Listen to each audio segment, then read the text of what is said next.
만나기만 하면 붙는, 만나기만 하면 설전해버리는 두 사람이 또 있었는데 오늘은 바로 국회 법사위에서 그 모습이 연출이 됐습니다. 김희수 헌재소장 권한대행이 나타난 게 그 단초가 됐는데요. 어떤 상황인지 영상 보여드린 다음에 설명해드리겠습니다.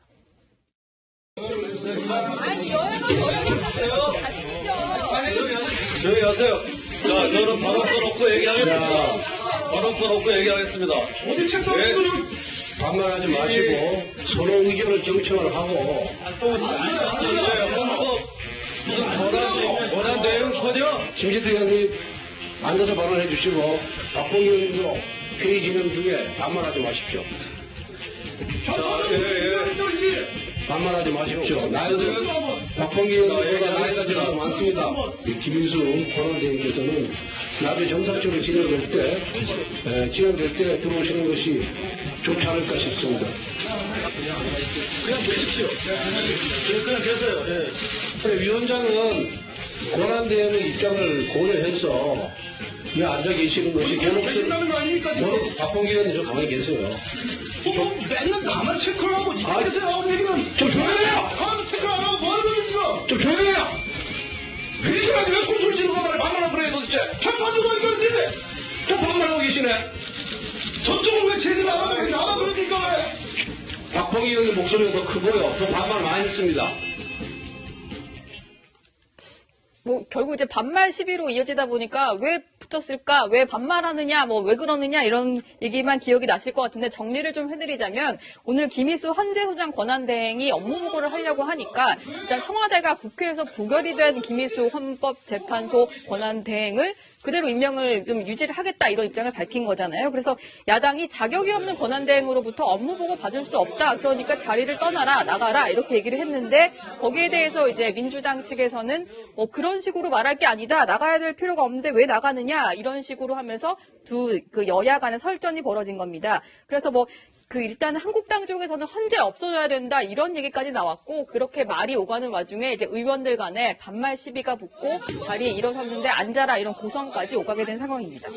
의원들 간에 벌어지는 반말 시비 결국은 나이 따지는 문제로도 많이 변하고요. 조금 전에 박범계 의원 왜 나만 갖고 그러냐고 투정하는 모습도 좀 인상적인 것 같고 자, 노은지 기자는 국회 취재하다 보면은 의원들 간에 저렇게 설전 벌어질 때 반말 튀어나오기 시작하면 나이다 선수다 더 많이 따지잖아요. 네, 그렇습니다. 근데 뭐 그런 얘기를 하더라고요. 정치판에 들어오면은 선수가 곧 나이다 이런 얘기를 하는데 선수가 비슷하거나 뭔가 이제 뭐 국회 생활을 같이 하고 특히 상임위에서 자주 마주치는 의원들끼리는 좀 친하기도 하니까 괜히 좀 저런 고성이 오갔을 때 나이 얘기를 좀 많이 꺼내는 것 같습니다. 자, 뉴욕의 최고위원께 여쭤볼게요. 법학 전문가시고 지금 벌어지고 있는 결국 헌법재판소 국감 파행됐습니다. 아직까지도 이루어지지 못하고 있는데 김희수 권한대행 체제를 언제까지 유지할 수 있느냐 이거 법적으로 근거가 있는 건가요? 그런데요, 그 부분에 선례가 있었습니다. 박한철 헌재소장 같은 경우에 남은 임기 동안 했던 선례가 있는데요.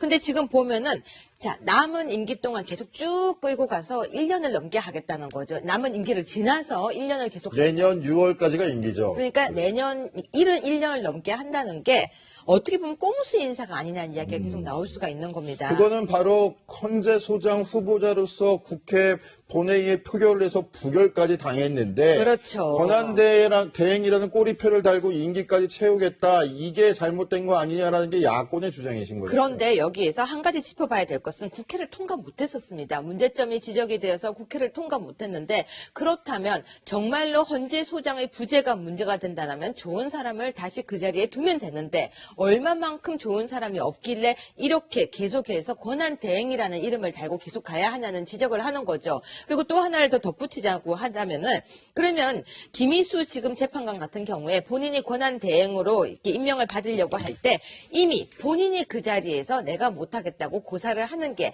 더 좋은 모습이 아니었을까. 그리고 고사를 하는 게 더 옳지 않았을까 하는 이야기까지 지금 지적이 나오고 있는 거죠. 그래서 오늘 법사위에서 저렇게 파행까지 결국 가게 된 것 같습니다. 자, 오늘 한국당 의원들 김희수 권한대행을 만나서 권한대행이라는 호칭도 붙이지 않았습니다. 심지어 헌재를 없애겠다라는 얘기까지 나왔는데 어떤 얘기를 했는지 좀 조목조목 짚어보면 김진태 의원은 이런 얘기했습니다. 뭐 개헌 논의가 이뤄질 때 헌법재판소 자체가 없어져야 한다라면서 헌법재판소 폐지까지 주장을 하고 나섰고 오신환 바른정당 의원은 헌법재판관도 국회에서 탄핵 소추할 수 있다고 되어 있다라면서 이제 탄핵 가능성까지 언급했습니다. 근데 김희수 권한대행 사실 이 장면 지켜보면서 좀 껄끄러울 거예요. 왜냐하면 본인의 청문회를 담당했던 멤버들이고 다시는 보기 싫은 멤버들일 텐데 권한대행으로서 그러니까 소장이 되지 못하고 부결이 됐는데 이제는 재판관의 옷까지 벗어야 된다니라는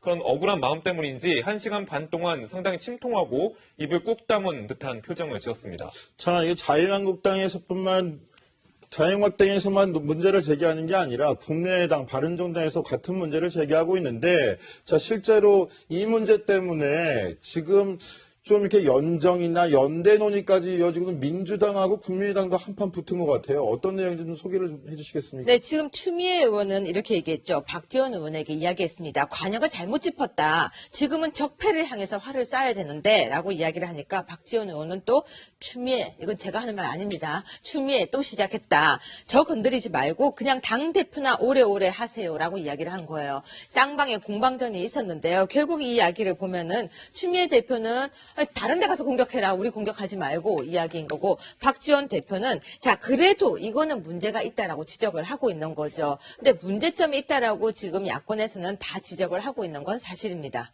자, 이 문제 강병규 기자가 여권 출입 기자니까 한번 좀 설명을 해줬으면 좋겠어요. 박지원 의원이 대체 뭐라고 했기 때문에 추미애 대표한테 이렇게 설정을 벌인 겁니까? 박지원 대표가 일단은 박지원 의원이죠. 박지원 의원이죠. 전 대표가 일단은 연정 얘기를 좀 꺼냈었습니다. 그러니까 민주당 쪽에서 이제 일단 연정을 비밀스럽게 제안을 했던 사실이 있었는데 그 연정에 대해서 좀 이거는 좀 잘못된 그런 일이다라고 상당히 좀 비난을 했기 때문인데요. 일단 뭐 여러 가지 이유가 있었겠지만 이렇게 박지원 전 대표와 박지원 의원 같은 경우에도 결국은 이 김희수 권한대행 체제가 헌법에 맞지 않는 체제다 그러면서 문제를 지적하는 거고 이게 결국 정치적인 연정 문제와 별개로 또 다른 또 충돌거리가 되고 있는 것 같은데요. 자, 노은지 기자.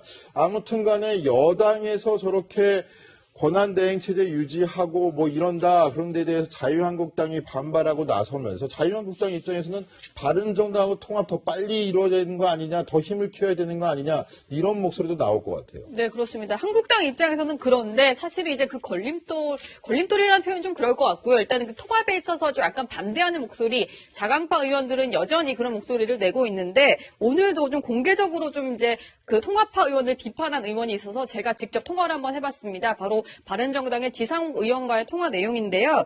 일단은 단 한 명만 남더라도 환골 탈퇴하겠다는 그 초심을 이어가겠다 이렇게 목소리를 높였는데 통합론의 수장이라고 할 수 있죠. 김무성 의원을 향해서 이렇게 거침없는 비판에 나섰습니다. 목소리 한번 들어보시죠. 왜 유승민 의원을 설득합니까? 국민을 설득하셔야죠. 창당을 할 때 국민께 사죄를 하고 바른 보수 또 개혁 보수를 하겠다고 약속하고 도와달라 그러지 않았습니까? 지난 대선 때 들어왔던 2만여 명의 정말 청년 보수 당원들, 새로운 보수의 새싹을 키우는 그분들에게는 떠나면서도 예의를 갖추고 떠나는 게 아니라 정말 고엽제를 살포하고 떠나는 것과 같은 행위입니다. 지금 들어보시면 고엽제를 살포하고 떠나는 것 네. 같다 이런 얘기를 했는데 왜 저런 얘기를 하냐면 당을 일단 이제 뭐 그 새누리당 당시 새누리당에서 분당을 해서 나올 때 사실은 김무성 의원이 함께 나온 의원들이 있고 그리고 원외에 당협위원장들이 있잖아요. 근데 그 조직까지 나 몰라라 하고 이제 당을 뭐 나는 다시 들어가겠다 이런 식이니까 저게 바로 고엽제 뿌리는 것과 같은 행위다 이런 얘기를 하면서 좀 비판의 수위를 좀 많이 높였고요. 그리고 특히 이제 지금 하는 행위가 사실은 뭐 비대위까지 유승민 비대위까지 무산시키면서 전당대회를 국감이후에 하자고 밀어놔 놓고는 그 사이에 통합을 저런 식의 물밑 작업을 했다는 거에 대해서 상당히 비판 수위를 높이면서 결국 자기 정치만 하겠다는 거 아니냐 이런 식의 비난을 쏟아냈습니다. 자, 지상욱 의원의 발언 중에 이게 눈에 띕니다. 자, 지난 대선 때 들어왔던 2만여 명의 청년 보수 당원들한테 자, 잘 키우라고 키워주지 못한 반정 고엽제 뿌리고 싹을 죽이는 거 아니냐 이렇게 지적을 한 건데요. 자, 류해 최고위원께 여쭤보고 싶어요. 네. 어찌됐건 간에 지난 탄핵 정국을 거치면서 많이 떨어져 나갔던 보수층, 특히 청년층한테 많이 외면을 받았던 게 지난 대선 정국을 거치면서 어찌됐건 간에 유승민 당시 후보한테 거는 기대들이 많았던 건 사실인 것 같아요. 그 당시에 그런 유승민 후보를 끌어들이지 못하는 통합이라면 그나물에 그 밥 아니냐 이런 지적도 나오거든요. 그렇게 말씀하시니까 갑자기 가슴이 콱 아픈데요. 네. 그 당시에 우리 대선 당시에 유승민 후보가 가지고 있던 청년들의 지지는 인정합니다. 네. 그런데 그 다음에 갑자기 바른정당에 대해서 나온 이야기가 결국 바른정당도 특별할 게 없는 보수 아니냐라는 이야기들이 지적이 많았습니다. 왜냐하면은 청년들이 걸었던 기대가 있었지만 그 다음에 대선이 끝나고 난 뒤에 약간 흐지부지하는 모습들을 보였거든요. 근데 지금 우리 앵커께서 지적하신 것처럼 다시 합쳐진다면 또 똑같은 거 아니냐라는 이야기가 나오겠지만 이번에는 자유한국당 측에서도 젊은 청년들의 지지를 조금씩 올라가고 있습니다. 근데 지금 바른정당에서 많은 사람들이 온다고 해도 사실 피할 수 없는 게 있습니다. 바른정당에서 오는 사람들은 나갔던 거에 대한 책임론이 제기될 것이고 자유한국당에 있었던 사람들도 혁신을 하지 못한 거에 대한 책임론이 분명히 제기될 것입니다. 근데 큰 틀에서 보면은 보수가 하나가 돼야 된다는 그 틀이 있기 때문에 잘잘못을 지금 따지지 말자라고 일단 듣고 가자라고 하고 있는데요. 쉽지는 않을 것 같지만 그래도 흡수되는 그 시간이 금방 오게 될 것 같습니다. 자, 류해 최고위원은 지금 자유한국당 최고위원 입장으로서 흡수라는 표현을 쓰셨는데 지금 홍준표 대표와 김무성 의원이 논의하고 있는 것은 어찌됐건 간에 당대당 통합을 논의하고 있습니다. 바로 그 점에서 한 가지를 더 여쭤보고 싶은 게 뭐냐면 지금 정치권에서 제1당의 지위가 바뀌느냐, 121석인 민주당을 누르고 자유한국당과 바른정당이 통합해서 숫자만으로 127석의 1당이 되느냐 했는데 유승민 의원이나 지상욱 의원 등 지금 자강판 의원들이 반대하면서 기껏해야 합쳐봤자 117석 이 내외 아니겠느냐라고 이야기도 나옵니다. 그런데 어찌됐건 간에 위기감을 느꼈던 민주당과 국민의당 연정 얘기가 나오는데요. 이건 자유한국당 내에서는 어떻게 바라보고 계십니까? 그런데요, 이 부분에 대해서 김현 대변인께서 여러 군데 방송에서 했던 이야기가 있습니다. 절대 합쳐지지 않는다라고 이야기를 했었는데요. 합치려고 하는 그 노력은 분명히 할 것으로 보여지지만 제가 볼 때는 합치긴 참 어려울 것 같습니다. 왜냐면요. 그렇다면 결국 국민의당은 우리 대선 때 나왔던 민주당 이중대가 아니냐라고 하는 비판이 아니라고 그때 했었거든요. 근데 결국은 맞다라는 걸 인정을 하게 돼야 되고 또 여러 가지 부분에서 결국 호남 정당이라고 했던 국민의당에 달려있던 그 닉네임이 인정하게 되는 게 되기 때문에 아마 마음은 굴뚝같이 합치고 싶겠지만 결국 다 정말로 합치기에는 어렵지 않을까 그렇게 지켜봅니다. 네, 분위기가 이렇게 되자 국민의당 안철수 대표 당장 선긋기에 나선 모습입니다. 목소리 준비했는데요. 한번 들어보시죠. 정부 여당이 하는 일은 이것저것 되는 것 없이 혼란스러운데 하나나 일관성 있는 것이 있다면 협치나 연정으로 말장난하는 겁니다. 장난질 멈추십시오. 의사도 역량도 없이 떠보기로 국민의당 흔들 수 있다고 착각하지 마십시오. 자, 제가 류해 최고위원께 질문 드리고 싶은데요. 일단 안철수 대표 얘기가 결국 좀 들어본 것 같아요. 뭐 장난질 하지 마십시오. 이게 홍준표 대표에게 좀 유승민 대표, 당시 전 대표, 의원이 우리 당 흔들지 말라 이렇게 얘기를 했던 얘기와 상당히 흡사하거든요. 결국 안철수 대표와 유승민 의원, 뭐 거대 1, 2당 상대로 어떻게 좀 승부를 해야 되는지. 그래서 결국은 지금 이제 제일 좋은 모습은 정말 아까 말씀처럼 당대당으로 한다면은 결국은 양당 체제로 가는 건데요. 그렇게 되기에는 지금은 조금 힘들지 않을까. 그래서 국민의당에서도 만약에 몇 명이 이동, 그리고 바른정당에서도 몇 명이 이동, 이렇게 이동을 하고 모르겠습니다. 내년에 선거를 앞두고는 또 다른 모습을 보일 수 있을 것 같지만 지금 당장은 완전히 당대당 통합은 어렵지 않을까. 각자가 가지고 있는 예를 들어서 자신의 영역이라든지 그리고 이때까지 해왔던 말도 있기 때문에 당대당 통합은 예를 들어서 국민의당도 힘들고 바른정당도 힘들 것이라고 보여집니다.